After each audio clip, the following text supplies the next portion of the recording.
Hi, we are back. How did you get on with your group discussion this week?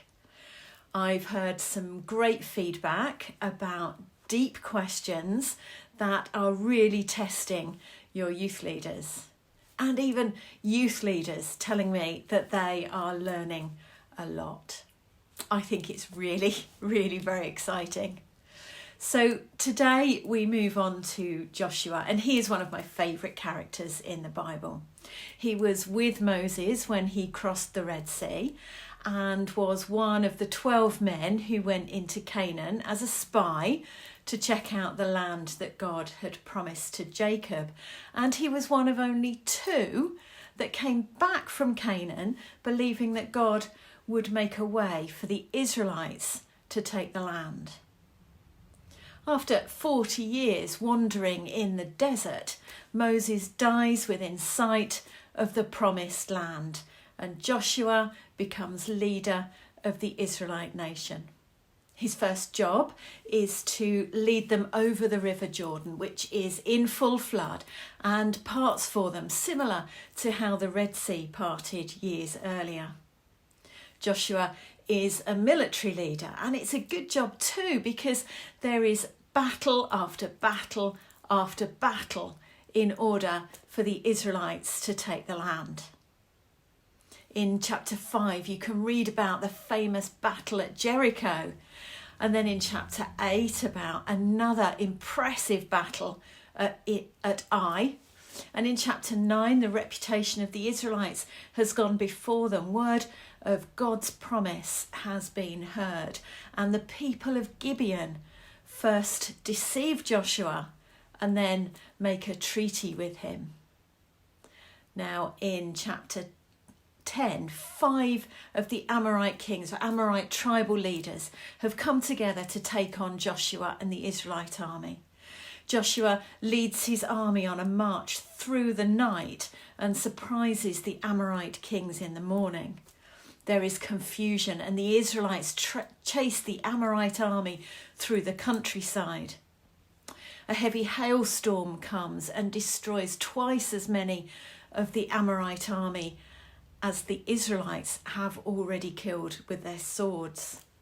And then Joshua publicly prays to God. He prays that the sun would not go down until the Israelites have won the battle.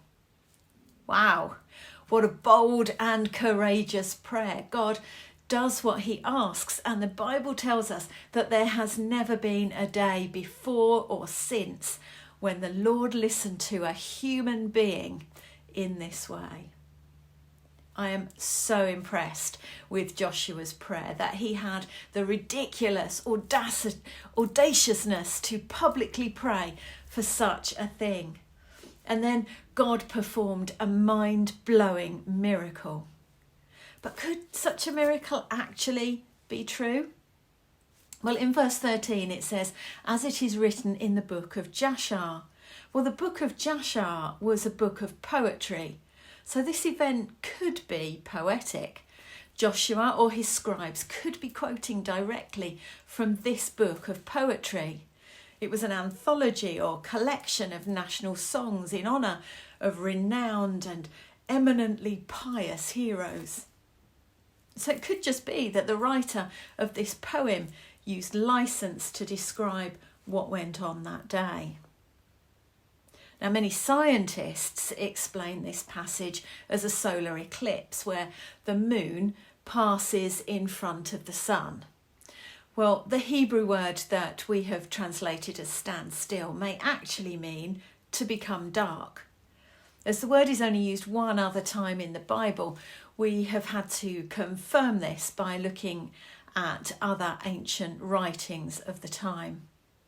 And if this is the case and a solar eclipse happened at the time that Joshua prayed, well, it would have been on the afternoon of the 30th of October, 1207 BC.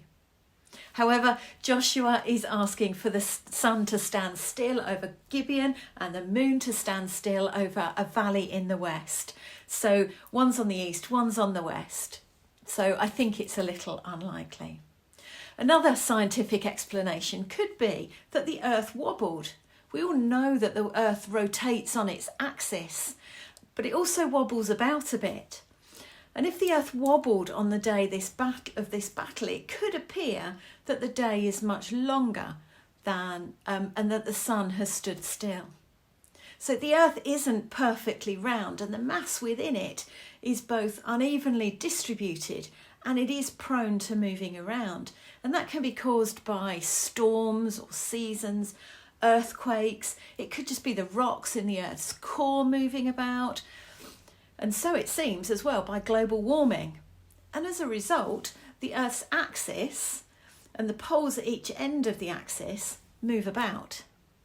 Well, in a 2009 study, a man called Felix Landerer calculated that if carbon dioxide levels double between 2000 and 2100, the oceans will warm and expand in such a way that the North Pole will shift around 1.5 centimetres a year towards Alaska over the next century. So the Earth could have wobbled. But let's consider too that the Israelites who wrote this account lived at a time when they believed in omens and signs. They didn't have months with a set number of days like we do today.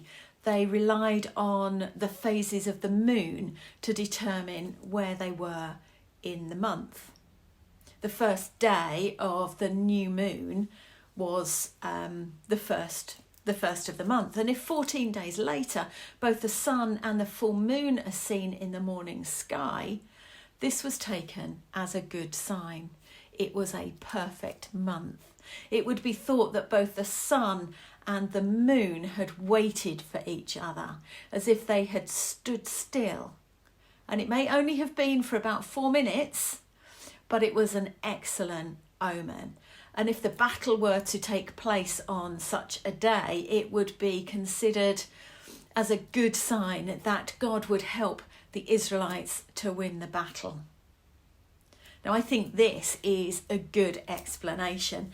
But as we heard the other day, when God said to Moses, "Is my arm too short?" can I really say with conviction that God didn't stop the sun and moon that day? In Boyd's Bible Handbook, it says, in the ancient Chinese writings, there is a legend of a long day. The Incas of Peru and the Aztecs of Mexico have a like record. And there is a Babylonian and Persian legend of a day that was miraculously extended. Herodotus, an ancient historian, recounts that while in Egypt, priests showed him their temple records, and that he read of a day which was twice the natural length of any day that had ever been recorded. The Ojibways, native people of southern Canada, tell of a long night without any light. The Dogrib Indians of the northwest tell of a day when the sun was caught at noon and it instantly became dark. And finally, the Bungi Indians from the Lake Winnipeg area of Canada also tell of a long night. I would love to know your thoughts on this. Please let me know in the comments. Let me know too about what this tells you about God, what it tells you about you, and what you need to go and do about it. Tomorrow we are going to look at Samson and the prayer he prays as he dies. There's quite a lot of explanation tomorrow, and it will be probably the longest of these videos, so allow a few minutes extra time for that. I'll see you tomorrow. Bye.